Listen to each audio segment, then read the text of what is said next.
We'd like to thank PCBWay.com for supporting our episode today. They aren't just about PCBs, although they do a tremendous job of that. They also offer CNC machining, sheet metal fabrication, 3D printing and injection molding. If you're creating, then PCBWay.com can help you bring your project to life. Get an instant quote now over at PCBWay.com, and we thank them for their support. Hello Cave Dwellers, welcome into the cave for this part 3 of our Apple IIe Trash to Treasure series.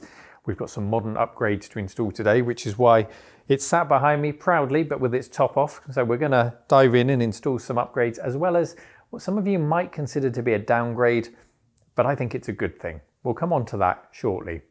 Now, throughout this series, I've reflected on my own lack of experience with the Apple IIe. You've seen it yourselves as I've put disk drive cards into the wrong slot. I've had to figure out how things work with it. And we've got there eventually, but it is a reflection of my own lack of experience. And that seems to be the same with anyone that I've asked. Mark, who fixed the power supply for us, he'd never touched one before, and pretty much everyone that I know here in the UK. Now, of course, it's a very different story that we hear on the other side of the Atlantic, coming from the US. But we had the opportunity last weekend, as the cave opened up to the public, to put the machine out for people to enjoy the latest Trash to Treasure, and everyone had a little go on the Apple II, many of them for the first time. And also, I know many of them it was for the first time because I asked them, we got the microphone out and we asked them, here in the UK, what was your experience with the Apple II? So, let's hear what they had to say. Have you ever used an Apple II? Only earlier today. First time? First time ever, yeah. Have you ever used an Apple II? No. Thank you. Have you ever used an Apple II? No, I've not, Neil. I've not used an Apple II at all. New experience if I get a chance to use one. This is Pete. Pete, have you ever used an Apple II? No. Thank you, Pete. Have you ever used an Apple II? I have never used an Apple II. Thank you, Richard. Let's interrupt James. James, have you ever used an Apple II? I have an Apple IIe. We've got an Apple IIe owner. Did you use it back in the day? No, only recently. Close enough. Thank you, James. Math, have you ever used an Apple II? No. Thanks. Richard, have you ever used an Apple II? No. We're looking for Apple II users. Did you ever have or use an Apple II? Unfortunately not, no. Thank you. This is Stephen. Stephen, have you ever used an Apple II? No. Graham, have you ever used an Apple II? I have, and I've got a 2E at home with a missing shift key. Nice. So I don't want to see a shift key missing by the time you finished it. Did you use it back in the day? No, unfortunately not. When did you get yours? Oh, I got it off my dad probably about 20 years ago, and it's awaiting a Trash to Treasure. Okay, 20 years is, it's pretty retro. Yeah, what do you do on it? Is there a go-to game or anything that you use? Not really, no. I've not really had it powered up very much. It's not in a good state. We're getting closer to finding an Apple II user from back in the day. 20 years ago, not bad. Yeah. Have you ever used an Apple II computer? No, I haven't. I'm very sorry about that. I've actually found someone who used an Apple II back in the day. Gareth, when did you use one? Would have been 1989. And where did you use this? At school. Okay, was this a common computer in your school? Because we had BBC Micros, so this is quite unusual. Well, I grew up in New Zealand. I think it was quite common in New Zealand to have Apples. Well, it was very mixed, I think, New Zealand. There was no standard school computer.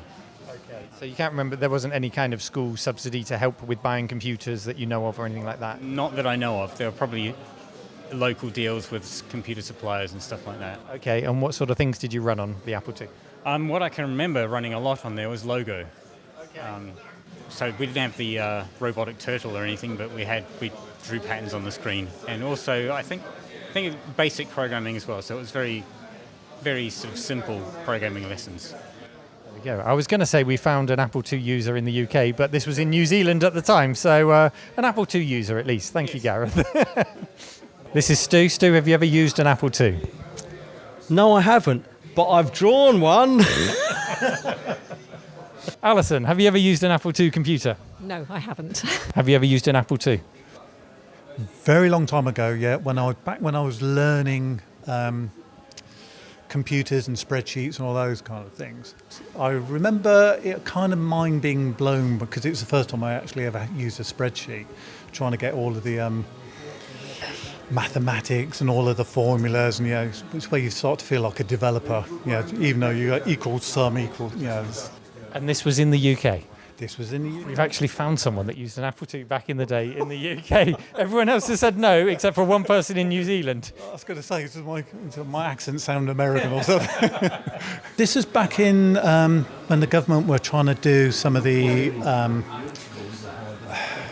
certification for computers, and it was almost like a business-related thing. So and these business centres, it was all Apple machines. So I don't know if they had a tie-in or somewhere there.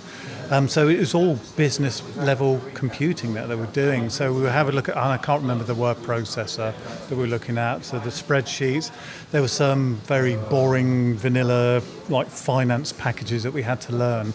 But yeah, that was about it. Never any games. They locked it down, locked the disc down, so you couldn't actually play any games. So I never had the joy of actually seeing what a gaming on an Apple Mac was like at that point.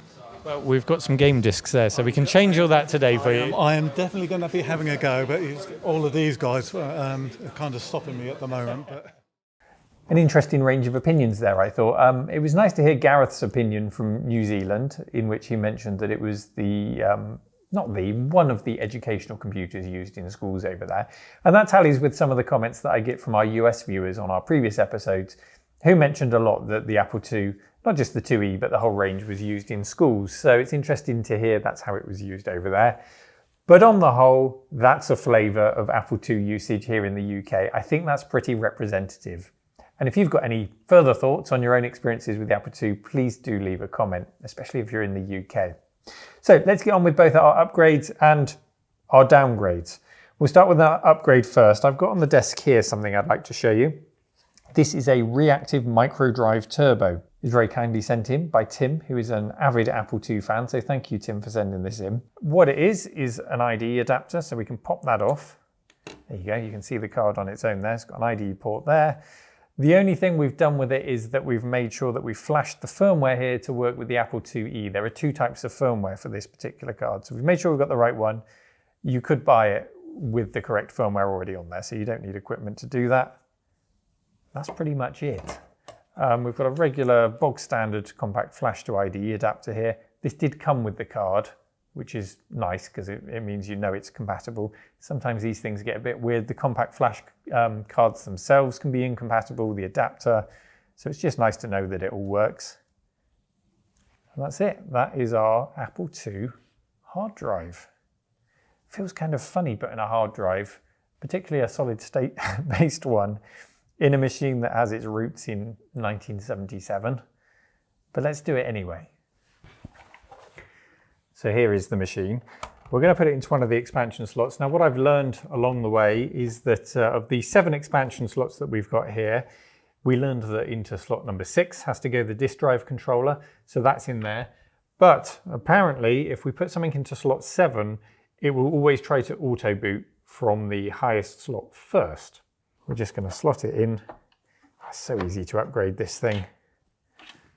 And in theory, that should be it done. Our card is installed. Would it be that easy? Let's put the lid on and find out. Oh, and I've also got an upgrade of sorts for the disk drives, I just remembered. Over here. Now, I've noticed when I keep seeing pictures of these disk drives, clearly these drive 1 and 2 labels are printed at home and stuck on there. But I keep seeing these drive 1 and drive 2 labels that are there, and they look like official Apple ones. And I looked it up, and sure enough, they are. And I managed to get some modern reproductions. So, yeah, I'm not sure I want to take them off, but I'm going to. We took the label off that was stuck on the front of the Apple. Let's take those off and let's put these more official looking labels on. What an upgrade. That will surely make the drives work faster. Oh, well, these are already making their way off anyway, so I don't think it's a bad thing that we're peeling them off. I should get myself an old-fashioned label maker of this type. A little bit of glue that I need to remove on there. Hang on, which was which? That was drive 1, that was drive 2. And these should just go there, yeah. Well, it's a perfect fit.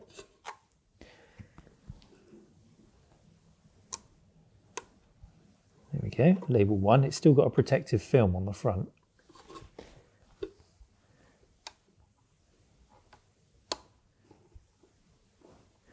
There's There's our drive one label. You can't really get them wonky. They're just such a perfect fit. And you'd kill me if I got them wonky anyway. Right, there's the protective film off that one. And then that one. Let's just wipe that glue off there. Oh, that's come off easily. That is some crusty old glue there. I think that looks really nice. In the true spirit of this hobby of ours, of course, the postage of the labels from the US cost me more than the labels themselves, but we already know we're well down the rabbit hole now. So that's our disk drives upgraded then. Yes, it is an upgrade. We've got our hard drive solution in here. And now there's one final piece of the puzzle for this Apple IIe, and that's the monitor.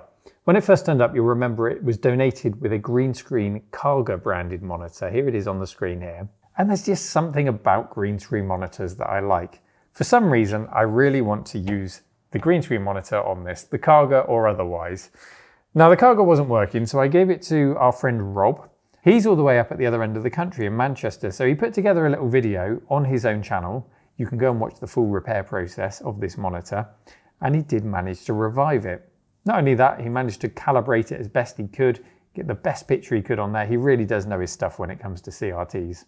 And you can see it here working beautifully. Now he hasn't got it back to me yet, and that is one option for this machine, to reunite it with that Kaga monitor. But in the meantime, another monitor came my way, which might even be better for it. And it's great when the Kaga monitor comes back that we'll have two that we can switch over. Everything's going to break eventually, but it's nice to have spares in the exhibition space so we can keep them going for as long as possible. So that monitor will return this Saturday.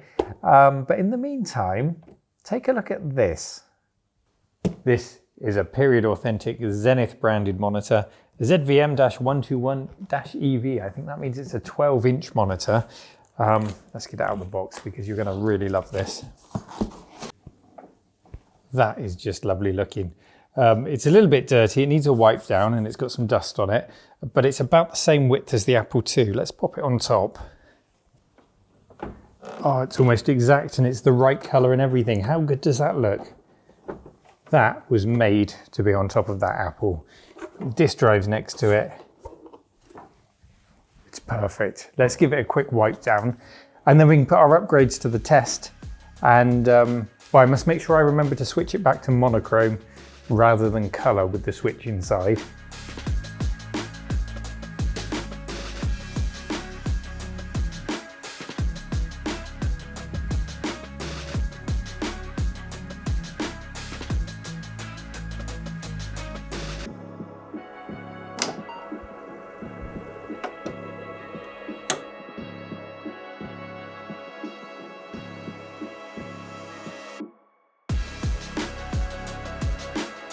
Now I know some of you are going to disagree, lots of you perhaps, but I found this to really come into its own on this display. The super crisp characters are much easier on the eye than on the colour TV that we were using, partly because it's green, partly because those pixels are now squashed down into 12 inches, but it just feels much nicer to use. And it feels a lot more serious. With this screen and the very satisfying keyboard that the Apple IIe has, I can imagine myself coding all day long in the early 80s, or productivity applications like word processor Apple Writer here, well, they're just an absolute joy to use. I wonder if there are any authors who used the Apple II exclusively to write their first novels. And of course, the Apple II's killer app, VisiCalc. Released in 1979, the package would sell 1 million before it was slain by Lotus 123. This package sold systems, and as with the word processor, it's a joy to use in the eye-friendly green screen. Cats and dogs living together, whatever next. And it gets better. If I switch to our 80-column card, we can get even more characters on the screen while still keeping it crisp and absolutely readable.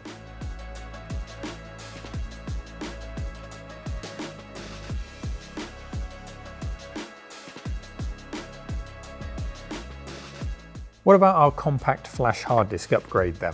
These applications so far have been loading from floppy disk, and for whatever reason, our compact flash isn't auto booting. It still defaults to the floppy in slot 6 and not our compact flash in slot 7. Haven't quite figured out why that is. If you have any ideas, please do leave a comment. But no matter, I can still tap in the PR-7 command and that will cause the machine to boot from it after initially booting from a floppy disk. And there it is. This is the file system on our card, and we can navigate the menu and we can launch programs from it. The file system can't be opened natively on modern computers. I had to install a program called CiderPress to be able to work with the files. After filling my boots with productivity applications, I felt I better understood this machine. And I'll be honest, I wasn't really that interested in it as a gaming machine. Yes, you heard me right, it's not something I often say, but I get it. I understand why people love to program on it and why it was well suited to the educational setting. And with our green screen, it's not exactly optimized for gaming now, but I'll give it a go with some of the games that are on the card image. Lemonade Stand appears to be an edutainment title about selling lemonade. We did have this game in the UK on our BBC Micros, but of course being British, it was called Tea Shop, and you sold cups of tea. Lemonade Stand came out first though, in 1979. It was when I was playing draw poker that I thought, I know this monitor is small, but can I at least get a little bit more real estate for my money? And then I found a small but useful switch on the back. It flicks between 80 and 40 column mode. A useful thing to know. Although with poker, the aspect felt correct in the higher 80 column mode, so that's what we're getting. I wonder if the Kaga monitor will give us any more control so that we can manually stretch the width and the height. There's certainly none here, at least none externally, for the user. Now the next obvious game to show you is the well-known Oregon Trail, but everyone's seen that. So here's Mario, an unreleased version of the game that plays surprisingly well, and it's probably even better in colour. But I've already made my mind up. I'm going to have VisiCalc running on this machine for visitors to embrace. It's not all fun and games, you know. And so another machine is inducted into the cave, ready for the public to come and use when they visit. And what a machine it is. I've put off for too long exploring the Apple IIe and getting to know it. I don't know why, I just did. And now that I've done it, I'm really pleased, and I really do feel like I understand the machine a lot better. It's not the only one I've got. I've also got an Apple II Euro Plus, so when that Kaga monitor comes back on Saturday, they'll both be paired up with lovely monitors, and we'll put them up at the back of the cave for people to try out. We've got the hard drive working in there. Now, admittedly, I'm still getting to grips with exactly how to add files to the compact flash card using that CiderPress software. It's a little bit convoluted. I've got to go through a primer and teach myself a bit more. And there are two things that I really want to try out when I get that working. Of course, I want to try out Ultima, because the Apple II is the machine that Richard Garriott wrote one of my favourite game series on, and I want to go back and try the original on the very machine that he wrote it on. And I know I mentioned it earlier, but absolutely everyone is going to ask to play the Oregon Trail. It's just the game that you play on the Apple II. So we'll have that set up and running back there for people to enjoy. And hopefully the next time I ask, more and more people here in the UK can say, yes, I have used an Apple II. I tried it in the cave and I know what it's all about. As always, I hope you enjoyed this restoration. Another one will be along very soon. Thank you for taking the time to watch. Please subscribe if you haven't already subscribed to the channel, and I'll see you next time. Take care. Bye-bye, everyone.